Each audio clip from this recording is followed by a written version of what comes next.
लोहारू हलके के कार्यक्रम हैं। पार्टी के कैंडिडेट राव बहादुर सिंह बहुत ही मजबूत कैंडिडेट हैं और पिछली बार भी 2.5 लाख से अधिक 2,70,000 के लगभग मत लेकर के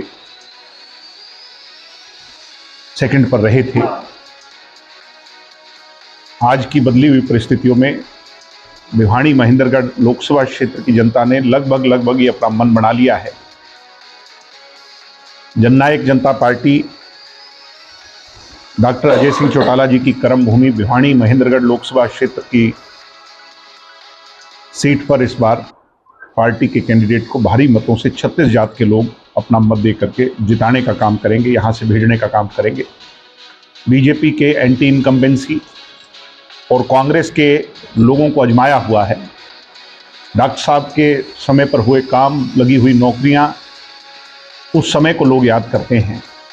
दुष्यंत चौटाला के 5 साल के एमपी के कार्यकाल को लोग याद करते हैं। किस प्रकार क्षेत्रीय दल का आदमी अगर दिल्ली जीत करके जाता है तो हरियाणा की आवाज़ को बुलंदियों तक पहुंचाता है।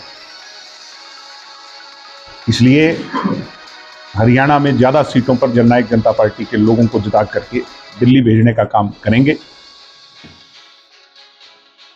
लगातार निरंतर पार्टी के नेता क्षेत्र में हैं और हमें उम्मीद है कि अभी तो चुनाव का क्योंकि पहला स्टेज है, जैसे जैसे चुनाव आगे बढ़ेगा जजपा की लहर पूरे प्रदेश में फैलेगी। इसके अलावा कोई आपका सवाल है? दुष्यंत जी कह रहे हैं, दुष्यंत जी बहुत परिपक्व आदमी है, सोच समझ करके कहते हैं और जो भी बात दुष्यंत जी कह रहे हैं उसका कोई ना कोई आधार जरूर हो। वो बेहतर बताएंगे कि इसका क्या आधार है, इसके पीछे की क्या बात है। मगर मैं दुष्यंत जी को जो है वो सीरियस पॉलिटिशियन मानता हूँ और वो जो भी बात कहते हैं वो सोच समझ करके तोल तराजू पर कहते हैं। आपके पास कोई अलग खबर है? उधर के रहे ना उधर के रहे, ऐसा दरिया उनने खुद जो है ना बनाया ना, उनसे इस तरफ उसको खड़ा रह करके संभाला जा रहा है ना उस तरफ पार किया जा रहा है। तो जेजेपी के एमएलए अब वो कौन लोग हैं, क्या है, समय बताएगा। मगर मैं इतना ही कहूँगा, हरियाणा की कहावत है ठोड़ पड़ा पत्थर भारी। जो मजबूत लोग हैं वो आज भी जननायक जनता पार्टी के साथ मजबूती से खड़े हैं। कई बार नया दल जब बनता है तो कुनबे को बढ़ाने के लिए इंपोर्ट किया जाता है, मगर ओरिजिनल तो ओरिजिनल होता है भाई। इंपोर्टेड माल इंपोर्टेड होता है, तो इन सब चीज़ों से कोई ज़्यादा फर्क नहीं पड़ता। देखिए जिस प्रकार से विरोध हो रहा है बीजेपी के जो प्रत्याशी लोकसभा के, चाहे रणजीत चौटाला हो या फिर अशोक तंवर। जब हम सत्ता में थे 4.25 साल, तो लोग इस बात की चर्चा किया करते थे। लोग कहते थे कि जजपा के लोगों से कोई नाराजगी नहीं है, कोई गुस्सा नहीं है। मगर हाँ, ये जो दिख रहा है, जो महसूस हो रहा है, ये भाजपा के कारण। और आज जब हम फील्ड में जा रहे हैं तो कहीं ना कहीं वो आईना हमारे सामने आया है। भारतीय जनता पार्टी के खिलाफ हरियाणा प्रदेश की जनता में खासी नाराजगी है। चाहे पूर्व के मुख्यमंत्री रहे हों मनोहर लाल जी, उनके प्रति, या और कोई कारण है, पता नहीं। जहाँ जहाँ भाजपा के लोग जा रहे हैं वहाँ वहाँ इनका विरोध हो रहा है। ऐसा ही हिसार में हो रहा है, ऐसे ही अन्य जगहों पर हो रहा है, ऐसे ही आपके भिवानी में हो रहा है। भिवानी के कैंडिडेट को भी जब टिकट मिली तो उसका भारी विरोध हुआ। तो मुझे लगता है कि भारतीय जनता पार्टी हरियाणा में 2 या 3 सीटों पर सिमट जाएगी, वो भी जो अर्बन सीट्स हैं वहीं तक सीमित है। ऐसा है कि जो नाराजगी है वो पार्टी के प्रति है, आदमियों के प्रति नहीं है। कौन टिकट लाता है, टिकट बदली जाती है, नहीं बदली जाती है, इन बातों से बात बहुत आगे जा चुकी है। लोग भाजपा को जिताना नहीं चाहते, हराना चाहते हैं। और भाजपा के विपरीत में जहां जो कैंडिडेट मजबूत है, पार्टियों को दूर छोड़ करके लोग उसके साथ लग रहे हैं। पूरे देश में आज ये हाल है। मैं मानता हूं कि चाहे भिवानी हो, हिसार हो, चाहे हरियाणा की अन्य सीटें हों, सभी पर भाजपा को हराने के लिए दिन जो लोग विचारधारा को बदल देते हैं, रात को कुछ कह करके सोते हैं, सुबह कुछ निकलते हैं, ऐसे लोगों की क्रेडिबिलिटी खत्म हो जाती है।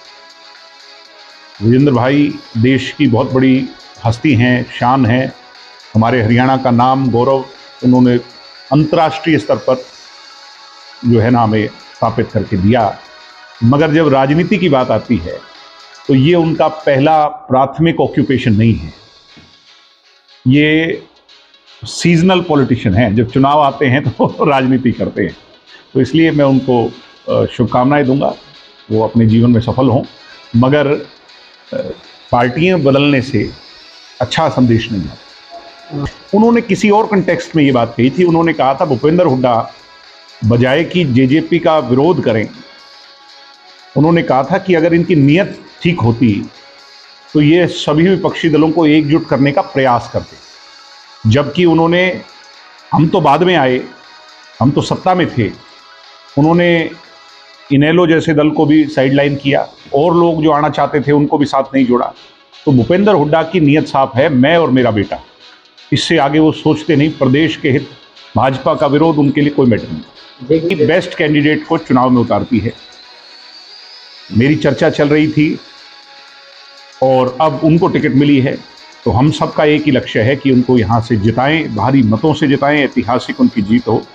और ये आम चर्चा बन चुकी है पूरे क्षेत्र में कि इन दोनों के सामने, कांग्रेस और भाजपा के सामने, इस बार राव बहादुर सिंह 21 पड़ेंगे, इन सब पर भारी पड़ेंगे। ऐसा है कि ये पार्टी ने तय करना है। अभी हमारी 9 सीटों पर फैसला नहीं हुआ है। पार्टी जो भी फैसला लेगी उस पर वैसे ही आगे बढ़ा जाता है। पार्टी टिकट देगी तो चुनाव लड़ेंगे। राजनीतिक लोग चुनाव ही लड़ा करते हैं और क्या करते हैं। इसका तो लगभग उम्मीदवार सबको पता ही है। यहाँ श्रुति चौधरी और कौन, बाकी की बात करें तो और कोई कैंडिडेट नहीं है। ये तो श्रुति चौधरी यहाँ सामने आएगी, ये तो तय है। ये वो तो अनाउंस होना बाकी है। इन तीनों का मुकाबला है और उसमें हमारे वाला तोल तराजू करो, किसी से पूछो, हमारे वाला बेस्ट है। वीरेंद्र सिंह डुमरखा लगातार बीजेपी पर, तो अब भी वो कह रहे हैं कि ये बीजेपी की बी टीम ना होकर सिर्फ एक्स्ट्रा प्लेयर के तौर पर बीजेपी है। इसको लेकर क्या कहेंगे? मैंने क्या कहा आपको कि नित्य नए दिन, पुराने ज़माने में कहते थे अपनी पगड़ी का जो रंग बदलते हैं उनकी कोई अहमियत नहीं रह जाती। वीरेंद्र सिंह को यही नहीं पता कि उसकी विचारधारा क्या है। चौधरी वीरेंद्र सिंह को देश की राजनीति में लंबा समय हो गया, हमारे से तो बहुत बड़े हैं, एक्सपीरियंस्ड हैं, मगर उनको यही नहीं पता कि वो किस विचारधारा से जुड़े हैं, उनकी कोई खुद की क्रेडिबिलिटी है कि नहीं। जो रोज रंग बदलते हैं लोग उन्हें गिरगिट कहते हैं, इससे ज़्यादा कुछ। एक और ये कह रहे हैं कि हुड्डा अर्चन कर रहे हैं, तो आपको पता ही है उनका।